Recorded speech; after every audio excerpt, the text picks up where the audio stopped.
فیصل آباد کے بڑے معروف قادیانی سرجن شمس الحق طیب تھے، بڑا معروف اس کا نام ہے، وہ قتل ہوا۔ اب جناب بی بی سی تک نے ریکارڈ نکال کے دیکھ لیں، یہ پروپیگنڈا کیا، اخبارات میں میڈیا میں جناب یہ آیا کہ اس کو مسلمانوں نے، یہ قادیانی جو ترجمان ہے اس کا بیان آ گیا کہ یہ دہشت گردی ہمارے خلاف ہوئی ہے، یہ مسلمانوں نے مارا ہے، اور ہمارا مطالبہ یہ ہے کہ پاکستان کے آئین سے قادیانیوں کو غیر مسلم اقلیت قرار دینے والی جو شک ہے وہ ختم کی جائے، ترمیم ختم کی جائے۔ اللہ کے بندو، ایک قتل ہوا ہے، اس میں پاکستان کا آئین کہاں سے آ گیا؟ نمبر 1۔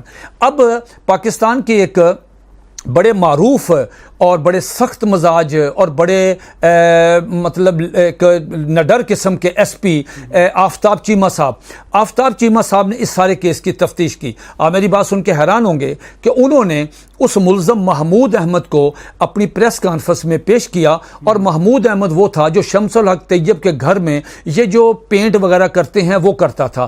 اس کے شمس الحق طیب کی جو سسٹر ان لا تھی، اس کے ساتھ اس کی دوستی ہو گئی۔ اس میں وہ انہوں نے کوئی سین دیکھا، کوئی رنگ رلیاں مناتے ہوئے سین دیکھا۔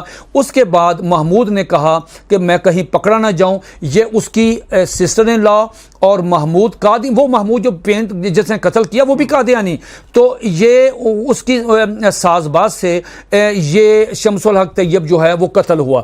اب شمس الحق طیب جو پیش کیا گیا وہاں پہ پریس کانفرنس میں، آفتاب چیمہ صاحب جو ایس پی فیصل آباد تھے، ڈی پی او، انہوں نے پیش کیا، تو محمود احمد نے، قادیانی نے کنفیشن کیا کہ یہ میں نے قتل کیا۔